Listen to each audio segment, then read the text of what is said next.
Hello students, हम आज start करने वाले हैं बेटा टेंस। टेंस जो होते हैं, पहले उसकी डेफिनेशन देख लेते हैं। टेंस जो वर्ड है वो डिस्क्राइब करता है टाइम, और साथ में होता है स्टेट। किसकी स्टेट को? एक्शन की स्टेट को, या टाइम किसके टाइम को? एक्शन के टाइम को। कोई काम कब हुआ, कोई एक्शन कब हुआ था, उसके टाइम या स्टेट को जो वर्ड दिखाते हैं, जो वर्ब दिखाते हैं, उनको हम टेंस कहते हैं। तो टेंस में क्या होता है, बेसिकली वर्ब का जो है स्ट्रक्चर चेंज हो जाता है।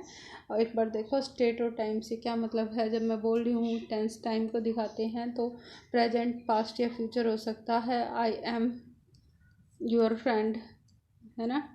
और उसके बाद बोल दिया जाए आई वॉज योर फ्रेंड और I will be your friend. ठीक है, तो प्रेजेंट, पास्ट और फ्यूचर। तो यहाँ पर तो होगी टाइम की बात, लेकिन अगर हम स्टेट की बात करें तो स्टेट कैसे हो जाएगी? जैसे आई एम राइटिंग, है ना। एक तो ये सेंटेंस हो गया, आई एम राइटिंग नाउ। और आई विल बी विल भी नहीं करेंगे बच्चों। आई राइट्स, आई राइट हो जाए, मैं लिखती हूँ, आई राइट। या फिर हो जाए आई हैव रिटन। तो स्टेट की बात है कि एक्शन जो है किस स्टेट में है, काम कंप्लीट हो गया, काम चल रहा है, या फिर काम जो है अभी डेली रूटीन का है, हैबिचुअल एक्शन है। तो इस तरीके से हमें पता चलता है कि टेंस टाइम और स्टेट दोनों को दिखाता है। अब देख लेते हैं प्रेजेंट। जैसे कि हमें पता है कि टेंस जो होते हैं वो टोटल 12 होते हैं। फर्स्ट हमारा जो टेंस है वो है प्रेजेंट इंडेफिनिट या सिंपल प्रेजेंट टेंस को भी बोल देते हैं, सिंपल प्रेजेंट या प्रेजेंट इंडेफिनिट टेंस। तो टोटल 12 टेंस हैं, और उनमें से हम the very first present simple या फिर प्रेजेंट इंडेफिनिट टेंस को करने जा रहे हैं। Let us start. Present indefinite tense जो है उसका यूज क्या होता है, कहाँ कहाँ इनको यूज करते हैं? सबसे पहले है रेगुलर हैबिट्स और डेली रूटीन। किसी की आदत को दिखाने के लिए, रेगुलर हैबिट है या फिर किसी का डेली रूटीन है, तो उसको शो करने के लिए हम क्या यूज करते हैं? प्रेजेंट इंडेफिनिट टेंस को। Use a simple present to express the idea that an action is repeated और usual. The action can be a habit, hobby, a daily event और समथिंग दैट ऑफन हैपन। तो कई बार हमारी बात हो भी चुकी है। अगर आप साल में एक बार घूमने के लिए जाते हो, दैट इज आपका जो भी आपकी आदत है, हैबिट है। और अगर कोई कभी भी फास्ट फूड को नहीं खाता है, तो किसी काम को ना करना भी आदत ही होती है। तो हैबिचुअल एक्शंस को शो करने के लिए हम क्या यूज करते हैं बेटा? प्रेजेंट इंडेफिनिट टेंस का। I play soccer, the school opens every morning at 7 AM, he always forgets her bag, every 12 months the earth circles the sun. तो 12 मंथ की है या डेली की बात है, किसी की हैबिट है या हॉबी है, ये होते हैं हैबिचुअल एक्शन और या डेली रूटीन। और जहाँ पर जैसे मेरी मदर डेली 5 o'clock उठ जाती हैं, दैट इज आपकी उनकी मदर की हैबिट है। ठीक है, या डेली रूटीन है। तो ये आपका प्रेजेंट इंडेफिनिट टेंस का फर्स्ट यूज हुआ। सेकंड यूज देख लेते हैं हम। सेकंड यूज है बेटा इसका फैक्ट्स एंड जनरलाइजेशंस। चीज़ें जो सब फैक्ट होते हैं, फैक्ट से मतलब सारे फैक्ट हैं। साइंस का फैक्ट है, चाहे किसी को यूनिवर्सल ट्रूथ है, चाहे मैथमेटिक्स फैक्ट है, या जर्नलाइज की हुई चीज़ें। जर्नलाइजेशन से मतलब क्या है कि जिसको सब ने सच मान लिया। The simple present tense also indicate the speaker believes that a fact was true before and is true now and will be true in future. वो चीज़ जिसको हर किसी ने सच मान लिया है, पास्ट में भी, प्रेजेंट में अब भी, है ना। It is not important if the speaker is correct but the fact. It is also use to make generalization of about people और थिंग्स। तो बहुत सारी चीज़ों के बारे में जो जर्नलाइज कर देते हैं चीज़ों को, जो जर्नल बिलीफ होता है, सब लोग जिसको मानते हैं। देखो जैसे कैट्स लाइक मिल्क, तो सब इस चीज़ को मान चुके हैं। Caracas is the capital of Venezuela. Windows are not made of wood. चाहे ट्रू है या फॉल्स है, लेकिन जो फैक्ट है वो है, और उसको सब सच मानते हैं। तो इस तरह के फैक्ट क्या होंगे? जर्नलाइज फैक्ट जो होते हैं उनको हम बोलते हैं और लिखते हैं किसमें? प्रेजेंट इंडेफिनिट टेंस में। Late us move. Scheduled event in near future. तो फ्यूचर का, नियर फ्यूचर का कोई है और शेड्यूल्ड है, प्लान्ड एक्शन है। तो इस तरह के एक्शंस को शो करने के लिए भी हम क्या यूज करते हैं, प्रेजेंट इंडेफिनिट टेंस का। Speakers occasionally use simple present tense to talk about schedule events in the near future. This is the most important commonly done when talking about public transportation, but it can be used with other schedule events। तो mostly जो है ये public transportation मतलब timing बस वगैरह के लिए, बाकी सारे होते हैं ट्रेन की, इनकी टाइमिंग के लिए यूज करते हैं। लेकिन जो प्लान्ड होता है और नियर फ्यूचर का होता है उनके लिए हम प्रेजेंट इंडेफिनिट टेंस को यूज करते हैं। जैसे the bus leaves tonight at 6 PM, when do we board the plane, कितने बजे, मतलब प्लेन का जो शेड्यूल है वो प्लान्ड ही तो होगा बेटा, सारी चीज़ें फिक्स होती हैं। और the party starts at 8 o'clock, तो ये भी स्टार्ट हो जाएगी वैसे बोलना चाह रहा है, लेकिन जो प्लान्ड और नियर का फ्यूचर है उसके लिए हमने यूज किया क्या, प्रेजेंट इंडेफिनिट टेंस को। चलो बेटा आगे। अब इसके आगे है कुछ एडवर्ब्स आती हैं, एडवर्ब ऑफ टाइम होती हैं जो कि हमें बताती हैं कि प्रेजेंट इंडेफिनिट टेंस का ही यूज होगा। जैसे ऑलवेज है, I always come to school by car, है ना, ऑलवेज वर्ड हो गया, ऑफन हो गया, यूजुअली हो गया, समटाइम्स, रेयरली, नेवर, एवरीडे। ये जो एडवर्ब हैं टाइम की, वहाँ ये भी हमें इंडिकेट करती हैं कि ये क्या है, प्रेजेंट इंडेफिनिट या सिंपल प्रेजेंट है। जैसे तो always, often, usually, sometime, rarely, never और एवरी डे। एवरी वीक भी हो सकता है, एवरी मंथ भी हो सकता है। इसके अलावा सेल्डम वर्ड भी आता है, एक सेल्डम बोल दिया आपने, है ना।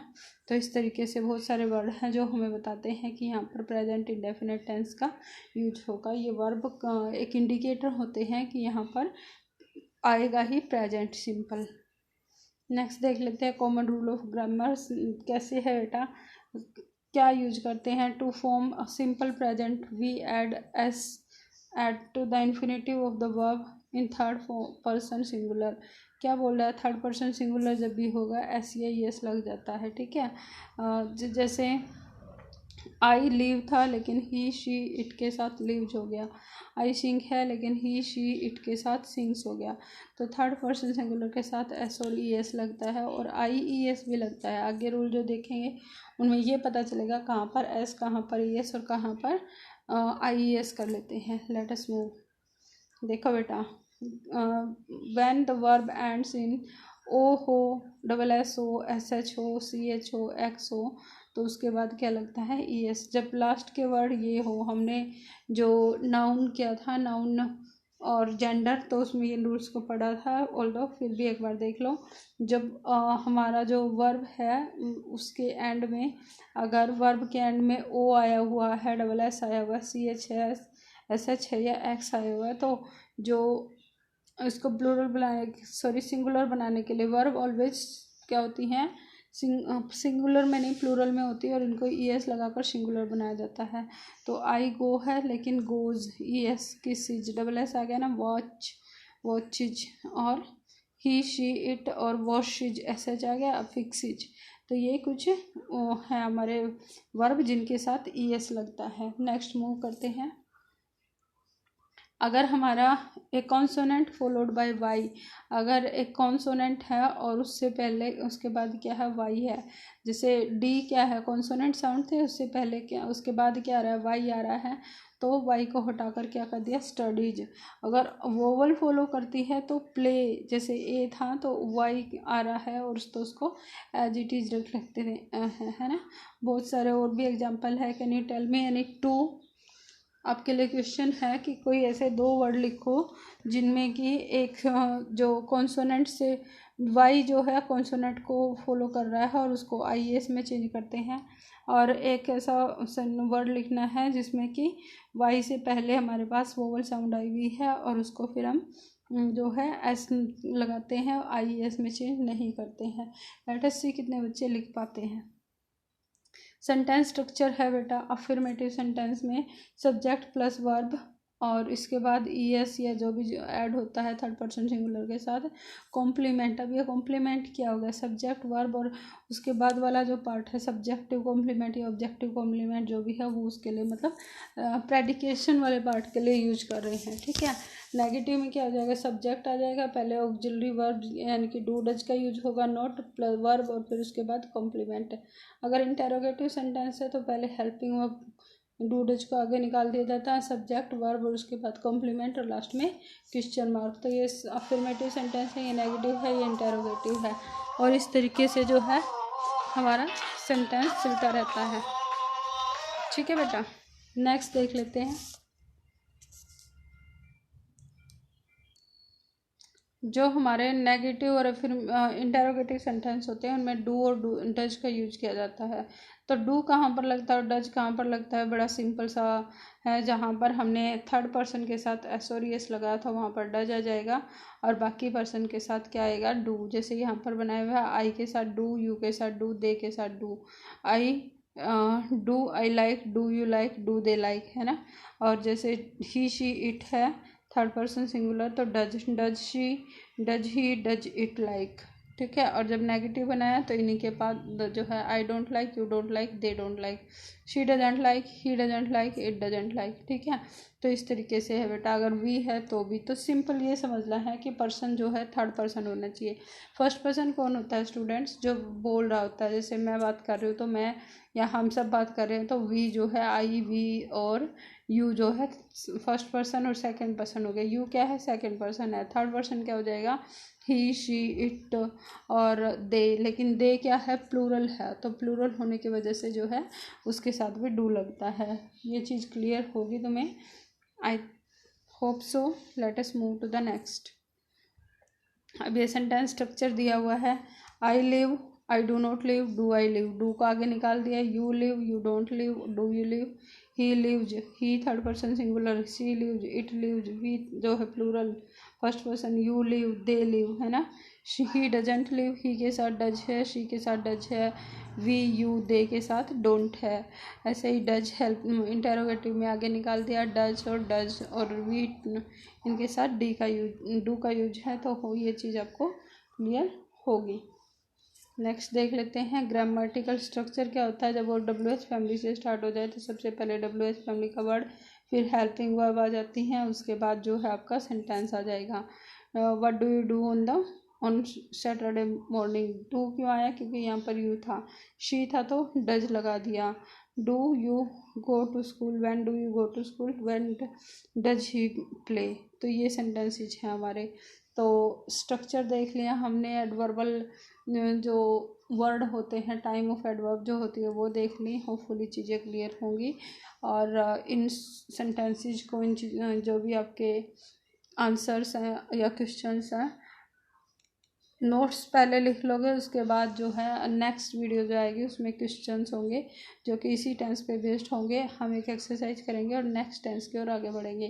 तो अपनी नोटबुक्स में इनको राइट डाउन कर लेना है। Till then take care and good bye.